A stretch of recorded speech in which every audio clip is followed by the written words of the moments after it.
Everyone, क्या आपको समझने में प्रॉब्लम हो रही है कि इस बार हम बोर्ड एग्ज़ाम की प्रिपरेशन किस तरह से करें 2021 एंड 22 के लिए। और आपको बहुत ज़्यादा कन्फ्यूज़न हो रही है कि टर्म फर्स्ट टर्म सेकेंड के लिए हम किस तरह से तैयारी करें, अपने हर सब्जेक्ट को किस तरह से स्ट्रॉन्ग करके रखें चलें और उनको अच्छे से हम स्टडी करें।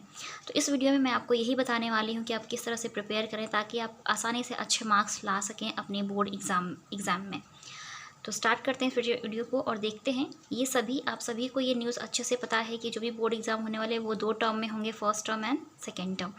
ठीक है, first term means first term का जो एग्ज़ाम है जो कि होगा आपका नवंबर एंड दिसंबर, नवंबर मिड में स्टार्ट हो सकता है होगा, ठीक है ना, first term. And second term का जो एग्ज़ाम है ये आपके अप्रैल तक स्टार्ट होगा, ठीक है, मार्च एंड अप्रैल के आसपास।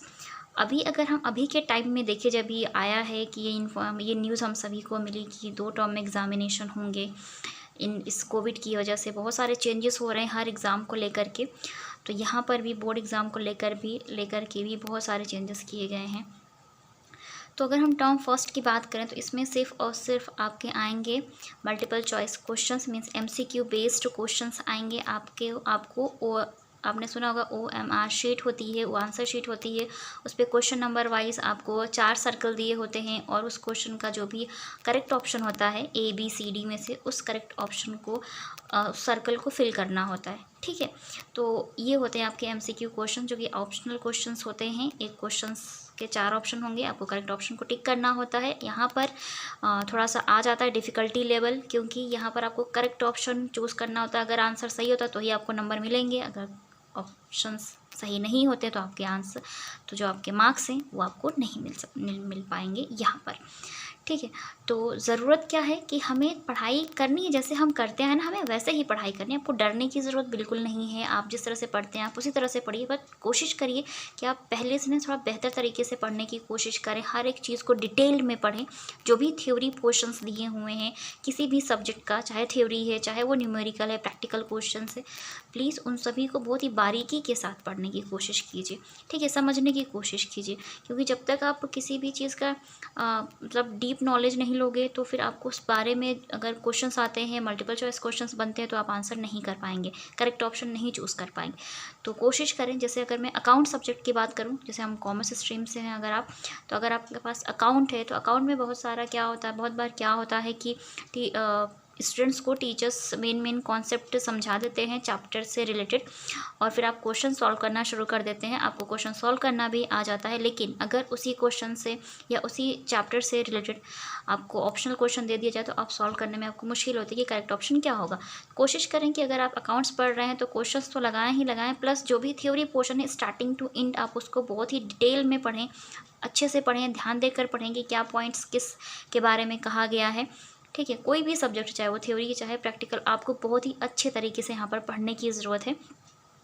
तो डिफ़िकल्टी लेवल थोड़ा इंक्रीज़ हो गया है, लेकिन ये आपके फ्यूचर के लिए किया गया है। आपका जो फ्यूचर हो, आपका जो भी आपकी क्वालिफ़िकेशन हो ना, उससे रिलेटेड आपका जो फ्यूचर हो वो काफ़ी ज़्यादा ब्राइट हो। कल को आप 12th पास आउट करते हैं, किसी भी एग्ज़ाम में एंट्रेंस एग्ज़ाम आप जब अटेंड करते हैं अपने बैचलर डिग्री में एडमिशन लेने के लिए, ठीक है, ग्रेजुएशन के लिए जब आप एडमिशन लेते हैं तो वहाँ पर आपको एंट्रेंस एग्ज़ाम देना होता है। तो अच्छा किया है इन्होंने, क्योंकि पहले भी 20% के ऑप्शनल क्वेश्चंस आते थे, MCQs आते थे, उन्होंने 50% अब कर दिया है कि 50% जो सिलेबस है वो आपका आएगा। इसका पेपर नवंबर में होगा, इसमें 50% जो सिलेबस आएगा वो क्या होगा, ऑप्शनल होंगे, ठीक है, MCQs बेस्ड होंगे। तो इस तरह के आपका जो पेपर बन सकता है, ठीक है। और ये जो होगा आपका, ये जो पेपर है ये आपका होगा 90 मिनट का, और ये जो सेकंड पेपर है ये 2 घंटे का होगा, ठीक है। तो वो इन्होंने इसीलिए जो हमारी जो CBSE है ये इसीलिए लेकर, इन्होंने चेंजेस इसीलिए किए हैं ताकि आप आसानी से क्या कर सके चीज़ों को। जब आप डिटेल में पढ़ेंगे तो फ्यूचर में आपको बहुत आसानी होगी चीज़ों को समझने के लिए। जब आप ग्रेजुएशन करेंगे या आगे कोई भी कॉम्पिटिटिव एग्ज़ाम देंगे ना, तो आपको बहुत ज़्यादा हेल्प होगी आपको अपने सब्जेक्ट से रिलेटेड, क्योंकि आपने चीज़ों को बहुत ही बारीकी के साथ पढ़ा होगा और डिटेल में पढ़ा होगा। तो डरने की ज़रूरत बिल्कुल नहीं, आप जैसे पढ़ते हैं वैसे पढ़िए, बस थोड़ा सा ज़्यादा टाइम दीजिए, चीज़ों को अच्छे से एनालाइज़ कीजिए, अच्छे से डिटेल में पढ़िए, डिटेल में नॉलेज लीजिए, क्योंकि कहते हैं ना कि आधा अधूरा जो ज्ञान होता है ना वो आपको डुबो देता है। तो कोशिश करें कि पूरा ज्ञान लें, पूरी नॉलेज लें, कंप्लीट नॉलेज लें, ठीक है। चाहे वो नॉलेज छोटी हो, चाहे नॉलेज बड़ी हो, चाहे जितनी बड़ी इन्फॉर्मेशन, उन सभी को कलेक्ट करें। बुक्स पढ़ें, जो भी आपके पास बुक अवेलेबल है जिस भी सब्जेक्ट की है उसी बुक से पढ़ें। बुक काफ़ी ज़्यादा अच्छी होती है, एनसीईआरटी बेस्ड होती है। जो भी सीबीएसई की बुक्स हैं वो अपने आप में बेस्ट हैं। आप उनके क्वेश्चंस लगाएं, आप उनकी थ्योरीज पढ़ें, बहुत ज़्यादा मतलब आपको वहाँ से बहुत ज़्यादा हेल्प हो जाती है। आपको किसी दूसरी बुक की ज़रूरत नहीं है, जो आपके पास बुक है आप उन्हीं से पढ़ाई करें, ठीक है। आपके पास जो 11th में है, 12th में, आप बहुत बारीकी के साथ पढ़ाई करें, अच्छे से पढ़ाई करें। आपका जो एग्ज़ाम है बहुत अच्छे से जाएगा, डरने की बिल्कुल भी ज़रूरत नहीं है। और अगर आप चाहते हैं कि मैं आपके लिए एक अच्छा सा टाइम टेबल या फिर कुछ और मोटिवेशनल ऐसे वीडियोज़ लेकर आऊँ, तो आप मुझे कमेंट कर सकते हैं। और जो भी डाउट्स हैं आप मुझे कमेंट सेक्शन में कमेंट करके पूछ सकते हैं।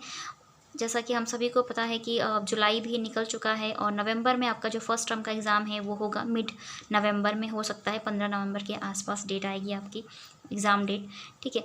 तो नवंबर में जब एग्ज़ाम हो तो आप उसके लिए पूरी तरीके से प्रिपेयर रहें। तो सिलेबस जैसे ही आता है, ठीक है, आप उसके अकॉर्डिंग पढ़ाई कर सकते हैं। अभी तो आप कोशिश करें आप शुरू से ही चीज़ों को बहुत ही डिटेल में पढ़ें, एनालाइज करके पढ़ें, सभी कॉन्सेप्ट्स को क्लियर रखेंगे तो आपका जो भी एग्ज़ाम है ना बहुत ही ईजीली हो जाएगा, आप अच्छे मार्क्स ले आ पाएंगे। तो आप ये ध्यान दीजिए कि ये जो चेंजेस किए गए आपकी बेहतरी के लिए किए गए, आपके जो फ्यूचर है उसके लिए बहुत अच्छा किया गया है। कल कोई कॉम्पिटिटिव एग्ज़ाम आप आसानी से क्रैक कर पाएंगे। तो बहुत अच्छी चीज़ है एक तरीके से, बहुत अच्छा, आपको डरने की ज़रूरत नहीं है। आपके अगर जैसा कि कह रहे हैं कि अगर एक क्वेश्चन का अगर आपका करेक्ट ऑप्शन नहीं है तो गलत है तो मार्क्स नहीं मिलेंगे, पर आप ये भी सोचिए ना कि अगर आपके करेक्ट ऑप्शंस पे आप टिक करते हैं, आपको इतना आप डीप नॉलेज लेते हैं, आप डिटेल में चीज़ों को पढ़ते हैं, तो आप हर एक क्वेश्चन के करेक्ट ऑप्शन पर ही टिक करेंगे, ठीक है, सर्कल करेंगे, मुझे पूरा यकीन है। और आप सभी डिटेल में पढ़ाई कर रहे होंगे।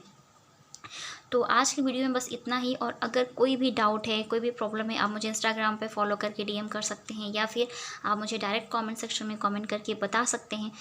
और जो भी टॉपिक्स है ना, जो भी आपके सब्जेक्ट आप पढ़ रहे हैं, चाहे वो अकाउंट्स हो, इकोनॉमिक्स हो, ठीक है, या फिर आपका बिजनेस स्टडी है, जो भी टॉपिक्स हैं कॉमर्स से रिलेटेड, आप मुझे कमेंट कर सकते हैं। मैं इन टॉपिक्स पर कोशिश करूँगी कि आपके जो भी डाउट्स हैं उनको क्लियर करूँ और आसान शब्दों में उन सभी टॉपिक्स को भी समझाने की कोशिश करूँ। तो कमेंट ज़रूर करें वीडियो अगर आपको मेरे पसंद आते हैं तो आप लाइक ज़रूर करें। चैनल पर नए विजिटर हो तो प्लीज़ चैनल को सब्सक्राइब ज़रूर कर लें एंड बेल आइकन को प्रेस कर लें ताकि आपको आने वाली वीडियोस की नोटिफिकेशंस फ्यूचर में मिलते रहें। आज की वीडियो में बस इतना ही, मिलते हैं नेक्स्ट वीडियो में, तब तक के लिए take care and bye bye.